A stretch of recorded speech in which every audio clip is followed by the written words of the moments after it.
welcome everyone to our second lecture on space on and off the page. I'm Gloria Kondrup, and I'm the Executive Director of the Hoffmitz Milken Center for Typography. On the screen, I have with me our wonderful Senior Coordinator, Clifford Punn, who's responsible for making sure that we work technically correct, and Alan Zhu.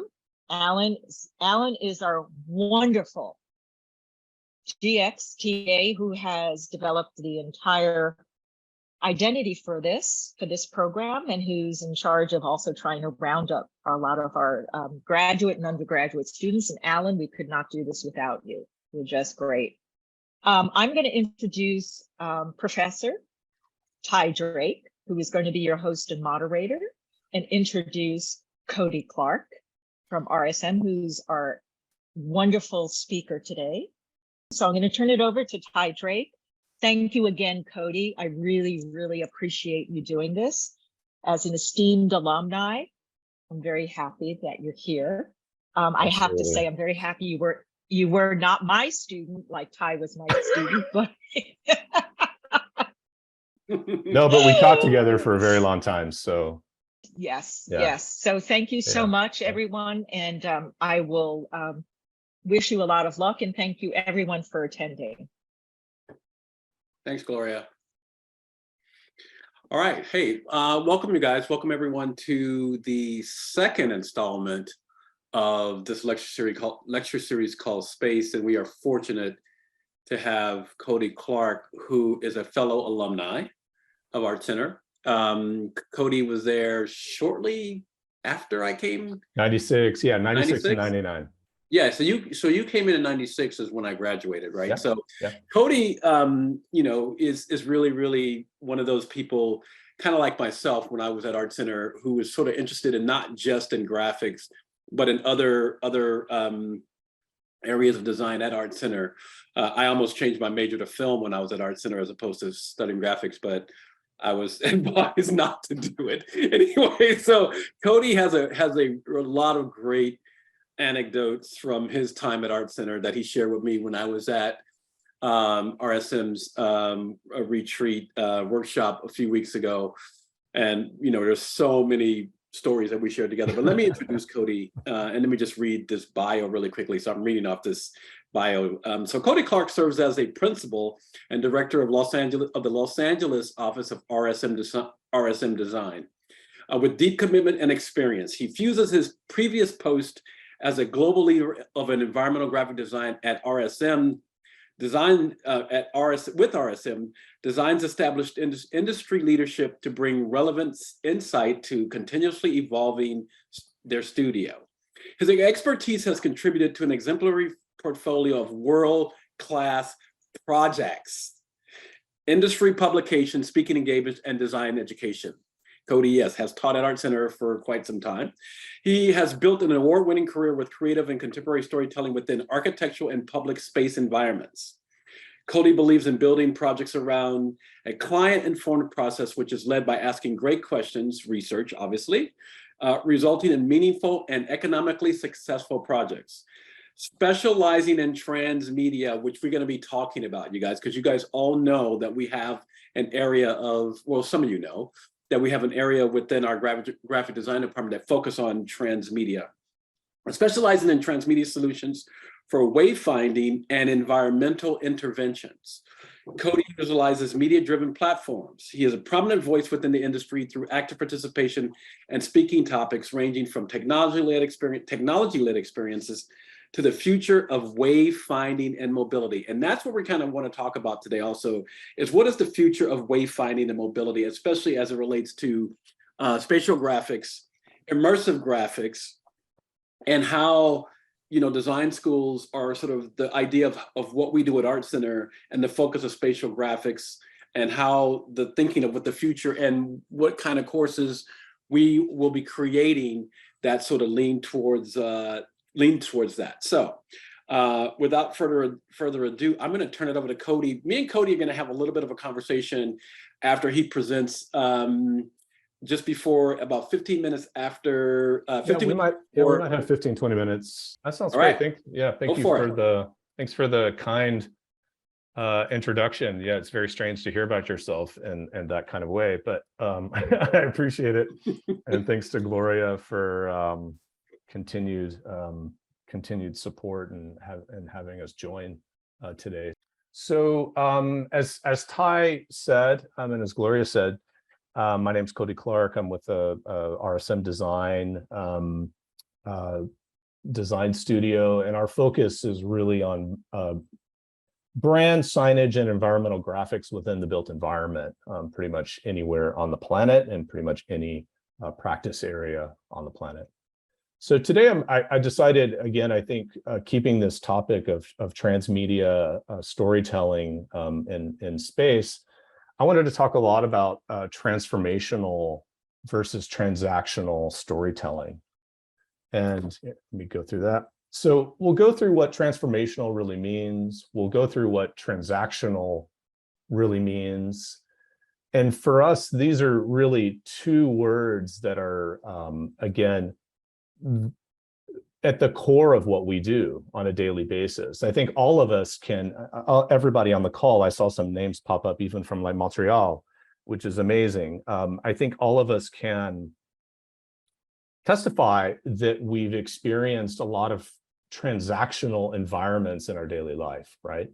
And those tend to be more service-oriented or poorly designed experiences, or not designed at all, right? And those are fine and good and well-meaningful in their functionality. What we're after as a design studio, and probably what everybody is after on the call, are how do we create something that's transformational, right? How do we create transformational environments that help people connect, have meaningful experience, add to their life, create pride, create ownership, create longevity? And how do you create those with more purpose? And for us at RSM, our goal is that we want to design experiences that really enrich every part of our daily life. And for us, we work on projects from cities to hotels to retail to a boutique down the street. It doesn't quite matter. You know, people's experiences are always right at the core of what we do. And at our team, we're honestly no surprise with our makeup as a team than most design studios on the planet. And for us, you know, we have all of these people as a part of our team, a lot of versatility within our teams, from designers and storytellers and brand strategists and thinkers and marketing and industrial designers. It's a very collaborative, multidisciplinary studio. And honestly, that is, you know, everything is calculated when you're creating kind of a great experiment like a design studio, is how do you build the right teams to create the vision that you have and the mission that you have as a studio. And having that collaboration is really important.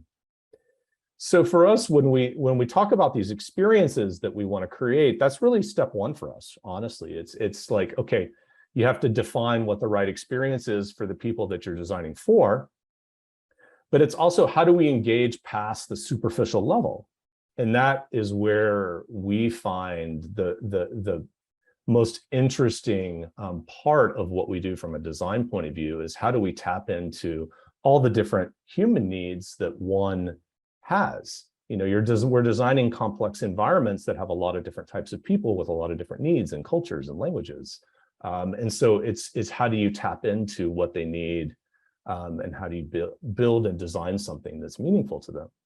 So for us, we want to really create this idea of connections, activations, relevancy, right? That's in design. Relevancy is a massive design driver. And of course, inspiration. People, especially now, people, we were just talking about this before everybody hopped on, is, you know, people are seeking inspiration. They're seeking this idea of connecting with other people in their community. And how can design provide a platform for them to accentuate that? So for us, we see that, the environments, again, we want to make sure that we're designing for people in mind. That's where we always start. That's one of our core values as a company is, people first. We want to make sure that as designers, we're fueling our design process with people in mind. It's not about us as the designer. It's about the choices that we make for the people we're designing for. So there is a great responsibility in that as a designer, that we're able to speak their language and their culture and build something that is uniquely appropriate for them. And as a spatial designer, we talk a lot about transmedia. Now, transmedia is honestly, it's how do you apply storytelling in a multidisciplinary, multi-contextual way, right? So for us as spatial designers, we're dealing with constant contexts, right? And one of our core design processes is understanding the conditions and the context in which we're designing, right? You have to, otherwise you don't have design. If you don't understand who you're designing for and in which context you're designing, there is no basis for a design outcome, right? So I'm going to talk about 5 of our core contexts that we talk about, and I'll show a couple of projects for each one of these. We'll go through it. And again, there's many more contexts that designers are faced with on a daily basis, but these are the 5 that I'm going to go through today. So let's start with cultural. So I'm going to start with a project that we just recently finished. This is in Venice, California. This is called the RSM at the beach. Our client was the Jewish Federation of Los Angeles. It's a nationwide foundation. This property, literally, it's on Oceanfront Walk on the beach in Venice. This is an amazing photo because there's not an encampment that's actually built up around this, which is typically the case for the homeless people living there. But this project it's a community center. It was an existing center from the 1960s that was built for the Jewish community of Los Angeles to come share knowledge, have seminars. It had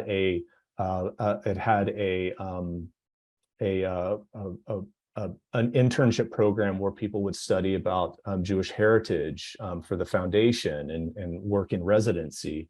And so it serves a lot of different functions for the community.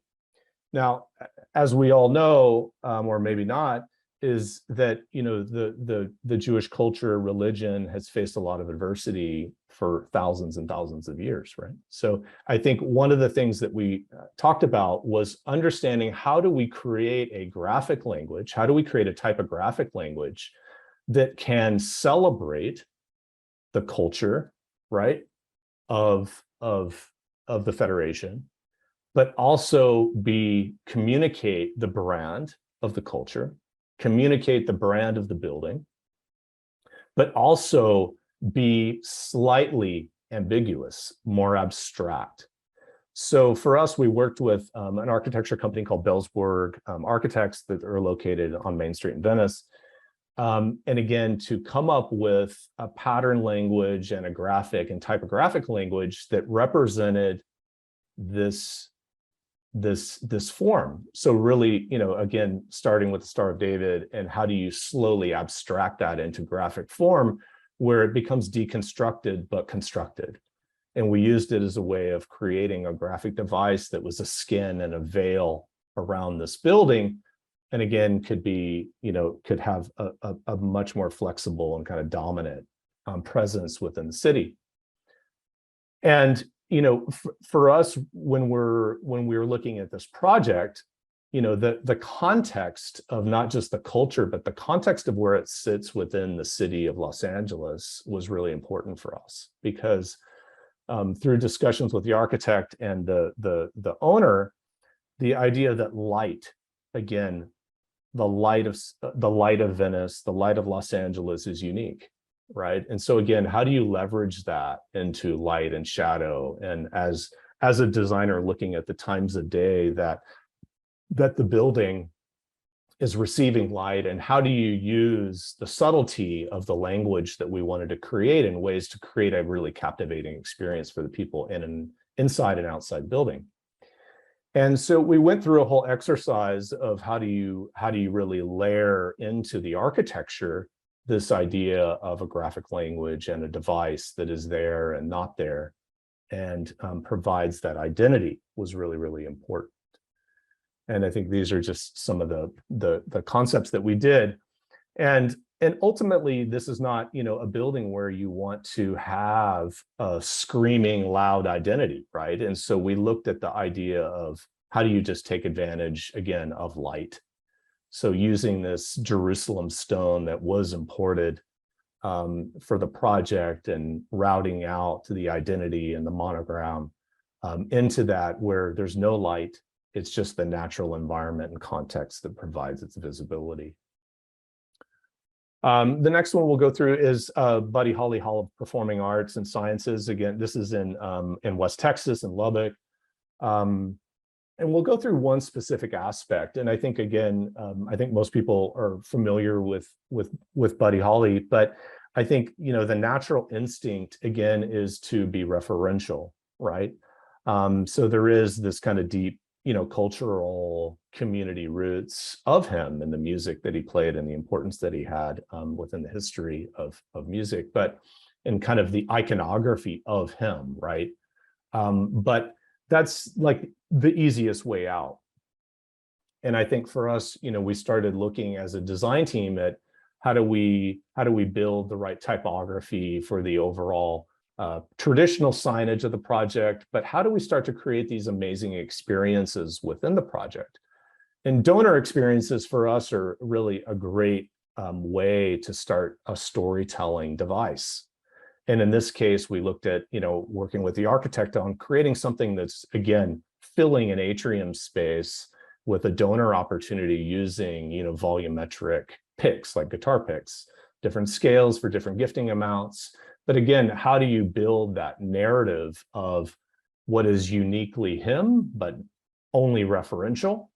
And so it becomes more of a translation of design. And then when you start to see it, again, it has this working with it in the scale and the appropriateness of the architecture, creating something that's just very, very impactful. And again, each one of these has a name associated with it. Even RSM, we have a name on here. There's, Paul McCartney is on here. Sir Paul McCartney is on here. Pretty amazing. So then when you see it in context in the lower right, this is a feature of the building, right? Just as important as the architecture. There's a symbiotic relationship between the graphic narrative that's happening and the architecture. You can't escape the two. They're designed together.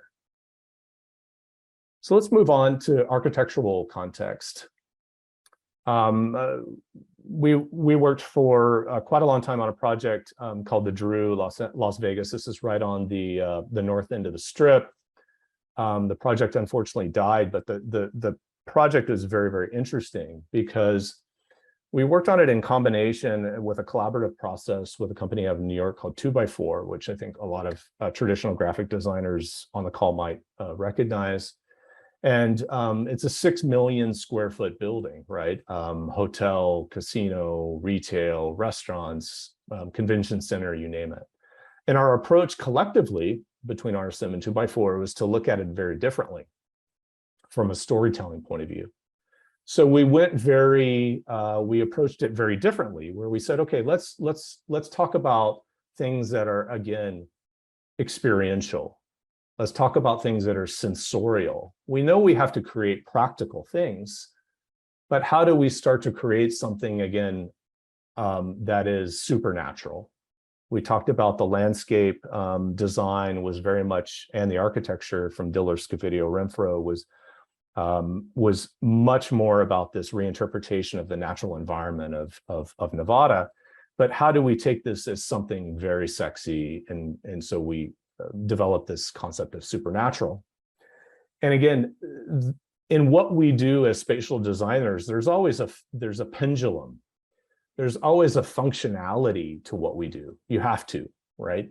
That these things represent ideas and stories and donors and information design and direction giving, that there is a functionality to it that helps the guest experience, but there's also, you always want to pair discovery.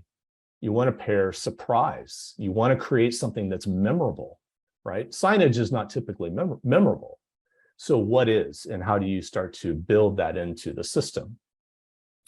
And on this particular project, we worked alongside their branding team to develop, again, what's the iconography? What's the typography? What's the photo story? How do we provide the right envelope for creating communication about the message?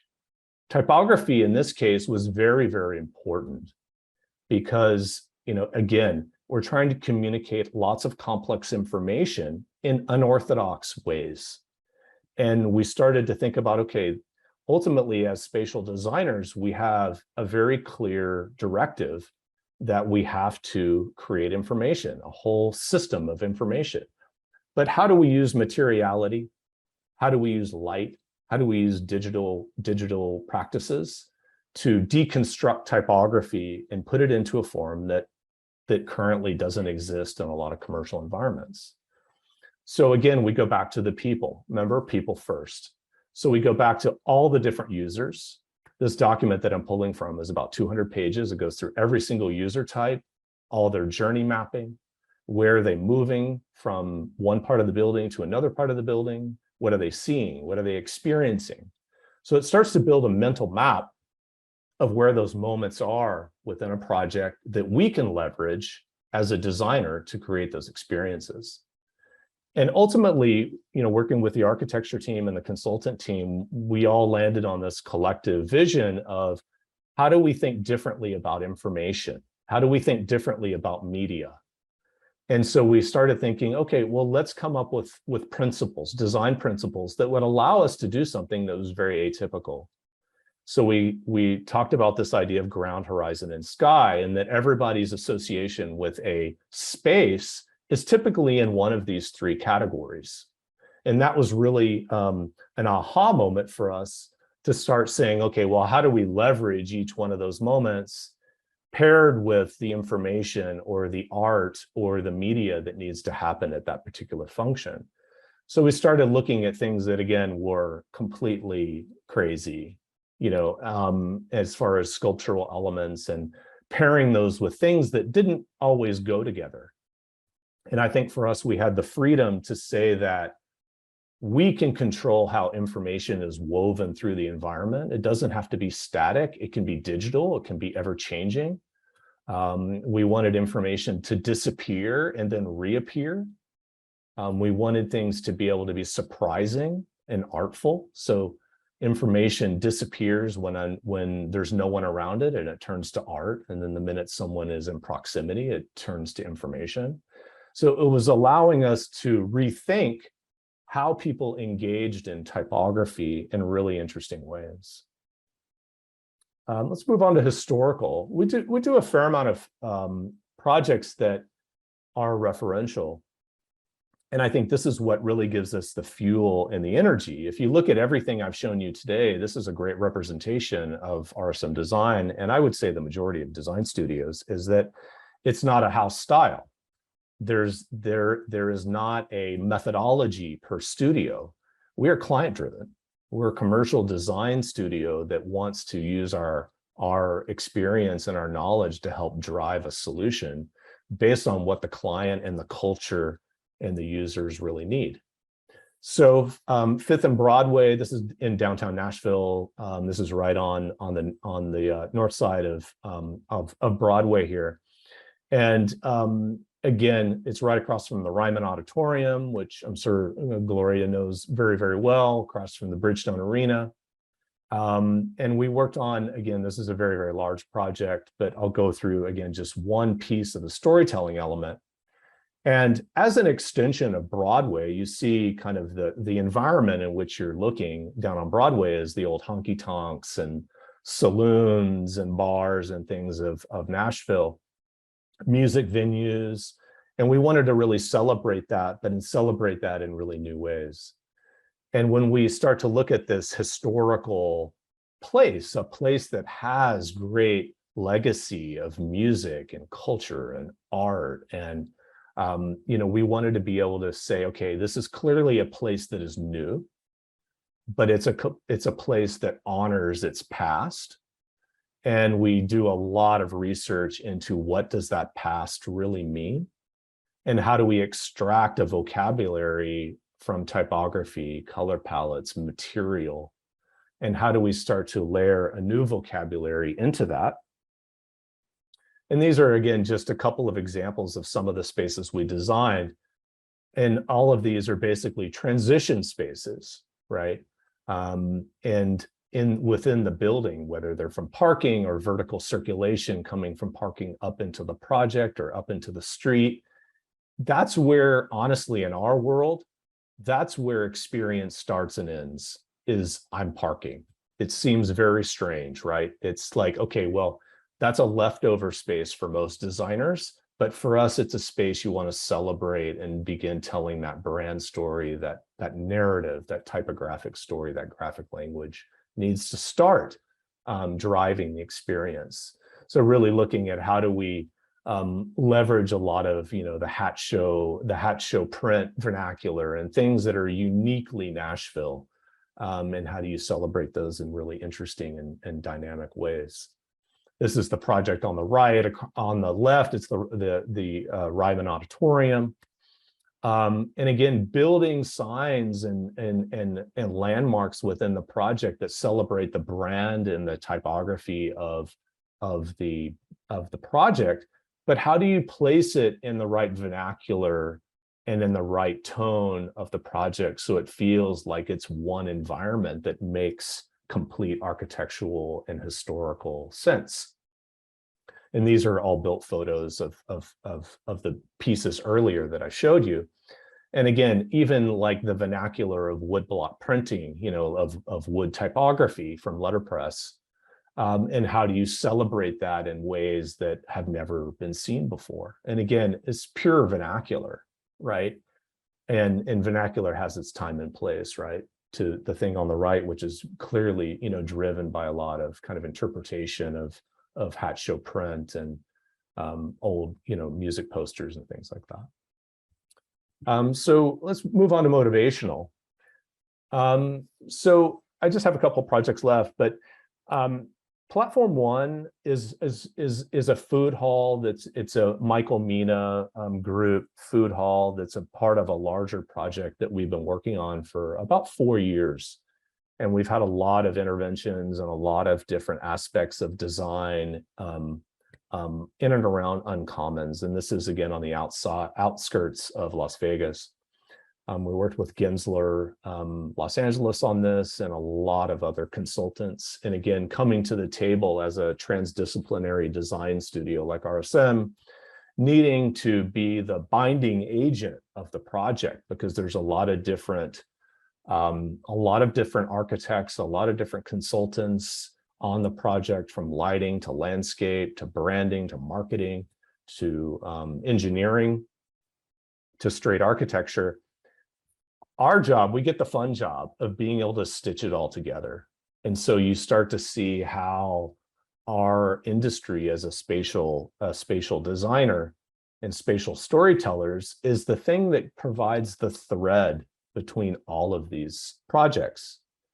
And so Platform One, again, we did deep dive on research locally and developed this brand for the overall food hall, and landing again on something like hobo symbols, right? And there's a long-standing kind of iconography study of hobo symbols in American culture.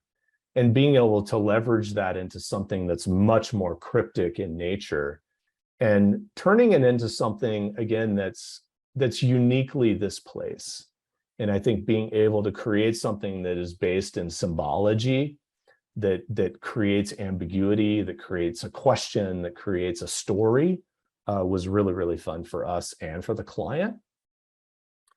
And then the application of that is of trying to figure out how to create applications of design that celebrate individualness, right? So even the client was like, yeah, we're going to sell t-shirts and everybody's going to create their own, mix and match of icons, right? Everybody can create their own. I'm like, wow, that's fantastic, right? So the brand ultimately becomes a life on their own.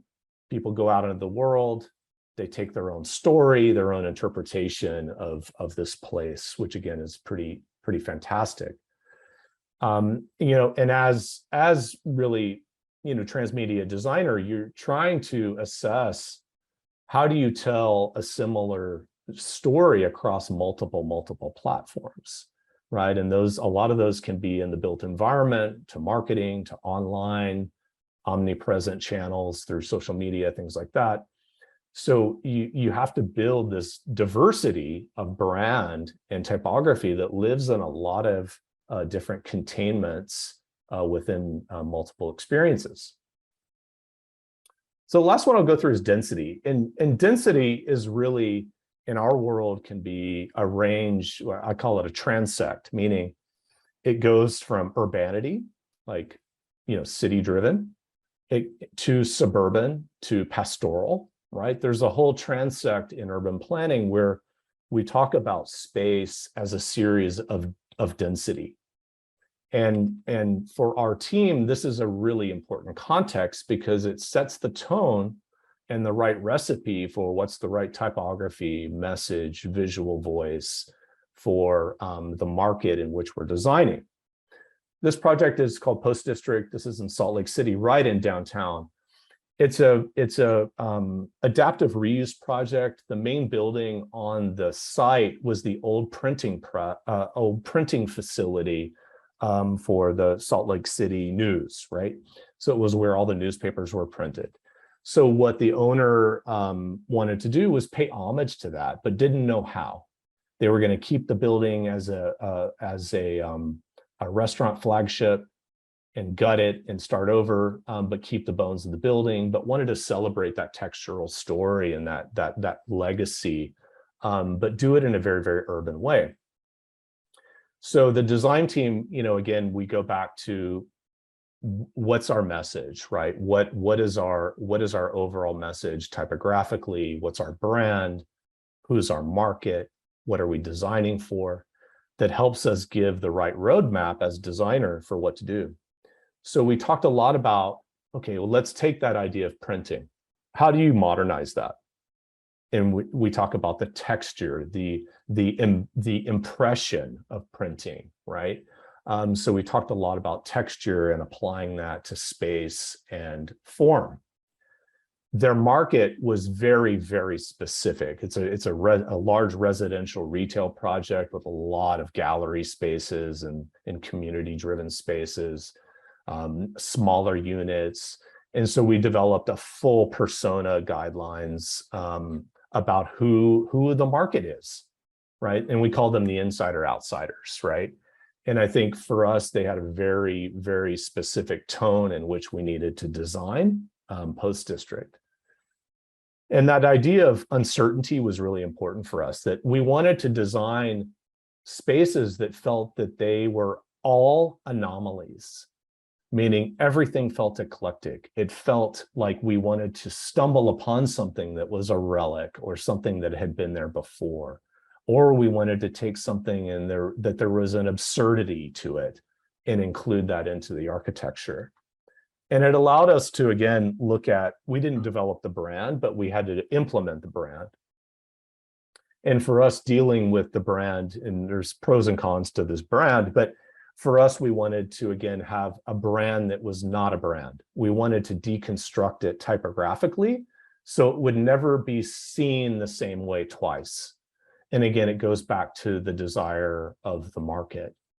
And so we looked at how do we create impression, going back to our design thread from our original premise, and stamping it into surfaces, whether that's the pavement or the architecture.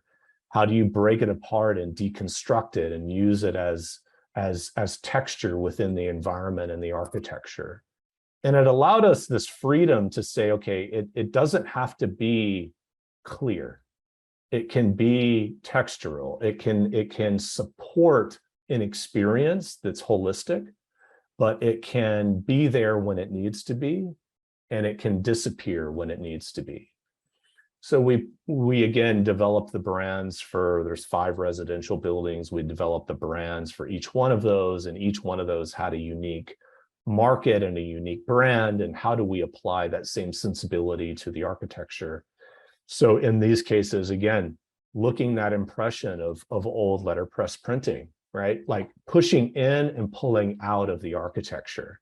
And how do you abstract typography to create something that is uniquely spatial and uniquely experience driven versus just having, 200 Post House Drive, right? That's easy to do. You can do that all day long. But how do you create something that's much more monumental and architectural and provides this urban landmark to the space? To in the upper right-hand corner, pushing and pulling bricks in and out of the wall to create typography as well, to activate in unusual ways. And I think the last slide here is, we wanted, in this unique context, parking garages in Salt Lake City are not very heard of. People, I wouldn't say have a phobia of them, but people just don't use them, right? The way that they do in urban cities. So what we wanted to do was, again, create something that was fresh. So we took, again, this idea of printing on surfaces and how would you expand this original design concept, but do it in very, very shocking and bold and more artful ways, and turning spaces for specifically parking vernacular into a completely other typographic intervention within the architecture, using bold color and typography at unusual scales and croppings and things like that, to be able to add a different vocabulary to the environment. So that's really, again, as a spatial designer, being able to always work within the bounds of who we're designing for and the context and the conditions in which we are, and being able to write that recipe of taking one or multiple narratives, and how do you design those narratives to create really impactful, more transformational experiences for the people you're designing for. That's really our goal every day here. So Ty, I don't know if you want to open it up for comments or questions or. Okay, there's a couple of things I would just want to really quickly talk about, Cody, with you, and things that stuck out to me as you were presenting that. First of all, beautifully articulated, just beautiful, really, really well executed work, which to me, it's a whole team, not me. Yeah, well, I'm going to get to that point as a matter of fact, right? A few things that stick out, right? And again, as we go through rethinking how we interact with each other after two and a half plus years of COVID, and what people need and what people want, and the spaces that we actually interact in. I mean, obviously, those things are being rethought, and I think that being at ArtCenter and this generation of designers that we're creating and thought leaders, they're going to be creating that. There's one thing that you said that really sticks out to me too, is like creating something fresh, right? And that's what the focus for me, especially as we rethink or think what spatial graphics is and how we as a institution develop courses and teach that in terms of what the future of it is, like what the future of wayfinding is, what the future of spatial graphics are, immersive experiences, right? All of that. That's really, really important to me, especially as we go forward. I mean, our transmedia department was created because I think more importantly, Nick Hoffmitz saw that was something that was missing from the programming, and they sort of you work with other people to create that, and it's one of the strongest part of the department, right? So creating something fresh and rethinking about what wayfinding is, as opposed to what people think that what it used to be and what people think that it is, especially students, right? And how we get people excited about taking classes in spatial graphics. So that idea of creating something fresh, right? That last project you showed when you talked about the garages in what was that, Utah? Was that It's Utah? Salt Lake City, right? The idea that people didn't actually use them.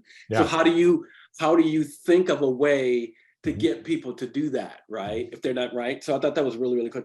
A couple of other things that came to mind was, one is the process and collaboration that you guys have in your studio and all the people that you collaborate with. Sure. You guys are, again, at the end of this, you guys have the great job, which is what we love in graphics, of putting the suit on, right? It's like, let's design the suit for the body that we're going to put it on, right? Yeah. So you guys get to put that suit on these buildings and make it look amazing, which is what we all love to do, because as visual thinkers, I think we're so much we love the outcome.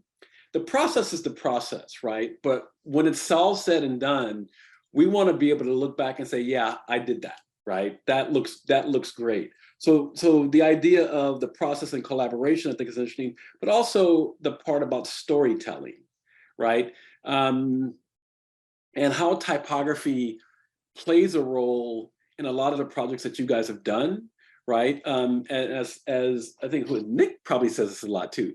Typography is a spine that runs through graphic design. I think he stole that from somebody who stole it from somebody else. Typography is the spine that runs through graphic design, and we want to create and educate really articulate typographers, right, and graphic designers. And no matter which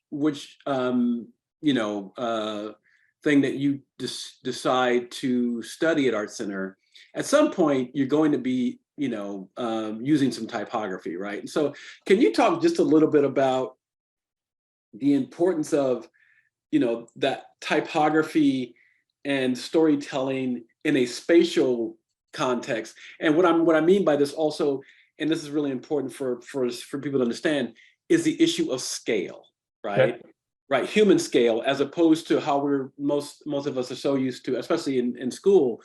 Everybody's on their computers. We go home, you process, you sketch, you develop things on the computer, but you're not really, in terms of prototyping, doing things at large scale. Can you talk about that a little bit? Sure. Let me talk about it from two capacities. Sure. So one I'll do as an educator, and I think, and then the other I'll do as kind of a professional, and they're slightly different in their ways. So to talk a little bit about the curriculum part of it, but okay. I think the importance of creating, let's go back to the original part of it. So the importance of creating something that's fresh is, again, I think it's honestly, it's potentially a trap, right?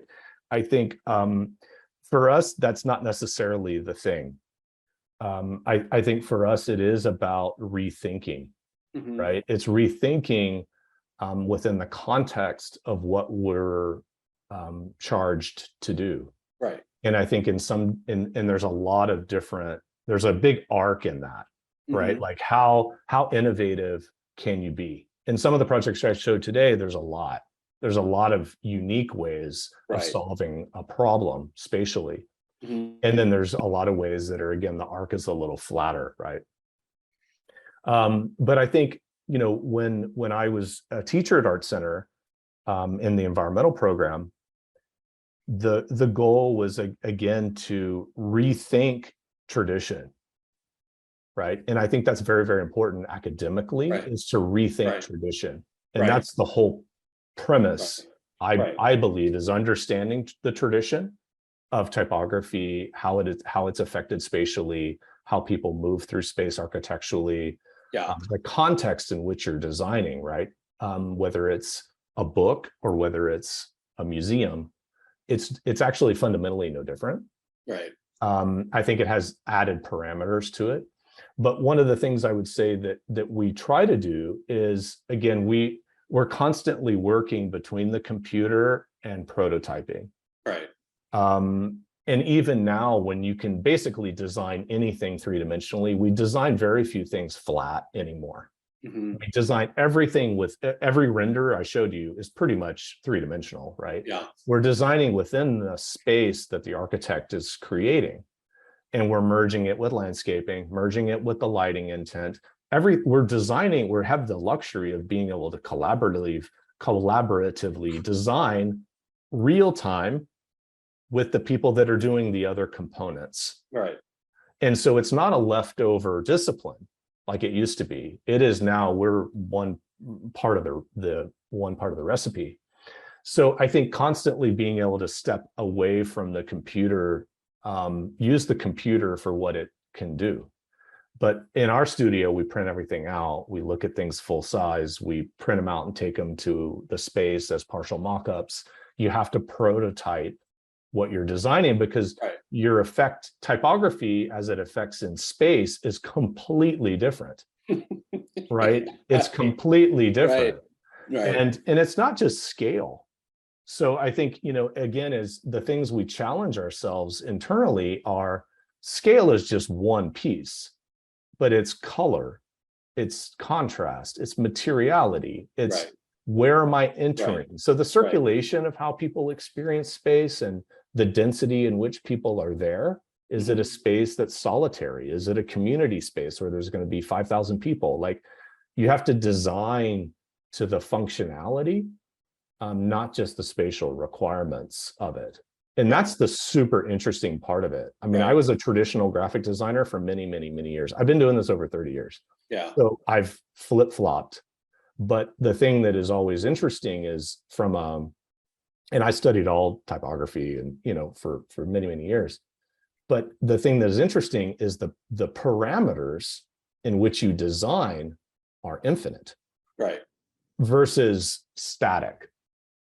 Right. And so I think that's the really, really interesting thing, is that you're dealing with human behavior. Right. Which is very, very impossible to manage. Right. So as a designer, it's like, wow, okay. Being able to, that's why digging into the people is so important. You know, hopefully that answered your question. Yeah, let me so you guys, if you have questions, you guys can put your questions in the chat. So Cody, what was the hardest transition for you to make? You said originally you were a traditional graphic designer. Can you explain what you mean by that, but also what was the hardest part of making that transition to what you're doing now? Sure. I mean, I worked in a lot of different capacities in traditional print or brand. And I think that I grew up in a house of architects and furniture designers. So I always was kind of surrounded by spatial conversation, right? And its impacts on people. Right. And so I think that was my natural inclination. That's how I thought. That's how I think. I see things like that. I see things three-dimensionally. I don't see things flat.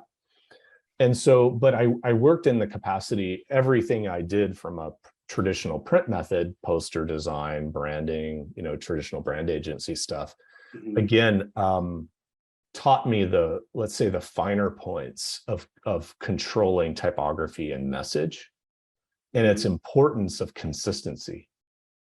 Right. And I think that's the thing that I really learned, is that, you know, that part of it, when you transition into a spatial designer, is not always the case, because a lot of spatial designers, their connection to history and typography and architecture is not as fine-tuned, right, from a traditional methodology curriculum. And so I think for us, you know, from my challenge is not really a challenge. It's really just educating our clients on the importance of what we're doing as far as messaging and consistency and brand voice, and how do you create spaces that are meaningful? Like, if you're not going to do that, then why do it? Right. And so the biggest challenge is, I would say, it's education. Yeah. As you know, this generation of students coming into ArtCenter and graduating and going out into the workforce. I mean, if you were to advise, a student about, thinking about working at a studio that does spatial graphics. I mean, obviously we know there's a lot of architecture firms that hire graphic designers, right? And you guys are not an architecture firm. You call yourselves a studio, but you collaborate with architects, right? Yeah. But there's a lot of architecture firms, including Gensler, downtown Los Angeles, that hire graphic designers. Sure. Because the idea of bringing, that sort of skill set into their studio is important, because obviously, which you showed a lot of typography, right? So if you were going to, I mean, what would you say, like, why focus on spatial graphics as a career path for yourself, right? I mean, I when I came out of ArtCenter, I had no idea. First of all, I mean, all I wanted to do was design album covers, like I said before. Yeah, me too. Right. That's all I wanted to do, right? But I ended up doing, I ended up working in architecture and working for a lot of architects, and then consequently did a lot of exhibitions and spatial graphics and stuff like that. So I didn't, that wasn't the path that I had chosen for myself. So, right, while you're in school, right, there's so many other influences that start to happen when you start to become, when you're around all these other young creative minds, right? And so how that influences what you end up doing. What advice would you give, students now studying at ArtCenter or any other design school about spatial graphics and that as a career path?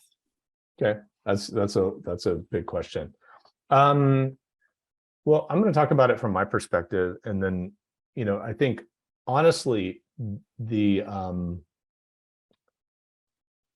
I grew up in a family that really celebrates architects and architecture and space, right? So I have a deep appreciation for space, right?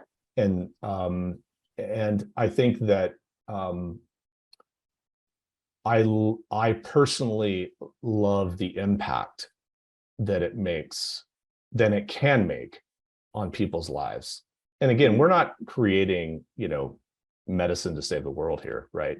But as designers, but I think what I always want to create is a connection for people, whether that's to each other or to a space. Yeah. And how do you create meaning and leverage that? And so the quality of that experience as a designer, you're just we're a translator, right, for a lot of different stories, right? And ultimately, I never am designing for myself. I'm designing for someone else that I typically don't even know, but I have to research and know. Right. And I think for me, I seek that value that I can create impact in people's lives. And I think that's just really, really amazing, that I never got from traditional design for myself, right?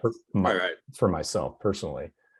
But as far as advice, I think that design has been changing, especially typography and graphic design has been changing. And it's not linear, it's a loop. Mm-hmm. And it's looping back on itself to where it started. Mm-hmm. And this idea of multi-specialty, collaborative, multidisciplinary designer.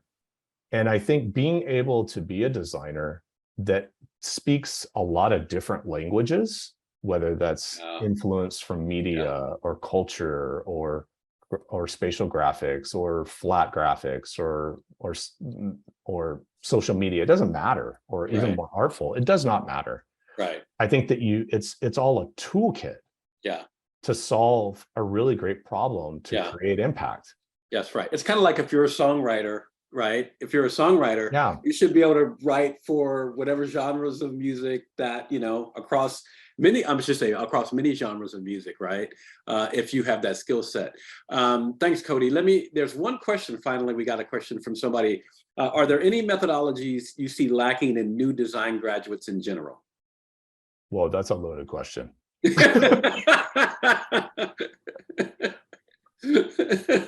Specifically about spatial design or in general? I'm thinking you're probably thinking about, spatial, or maybe it's in general. I mean, you can say it either or. Which one? What do you think? Okay. I'll probably build on it based on what we just talked about. I think there's I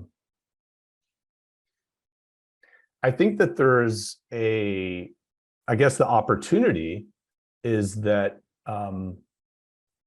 when I was at ArtCenter teaching, I think the biggest lack is understanding the context. Again, I'm always a broken record about context. I mean, anyone in my studio knows I probably say that word about 1,000 times a day, but it is understanding the importance of condition and context in which you're working. And it doesn't have to be a space. It can be a book. It can be a poster. Right. It does not matter the application which you're designing. It's that there's usually a lack in understanding how that object will exist in the world. Right. Makes sense. And so I think honestly that's the thing I and that obviously, as you say, runs across all disciplines in design, right? Yeah, absolutely. Yeah, absolutely. So Cody, we're about out of time here. And by the way, Gloria sent this that said that person who quoted that Simon Johnson created. Yeah. But I wonder where Simon got that from. Simon, I'm sure Simon stole that. So Gloria, welcome back. We're done with this part of it. So Cody, again, really amazing. Thank you guys. I appreciate it. Yeah, Gloria, you have some things you want to say before we end?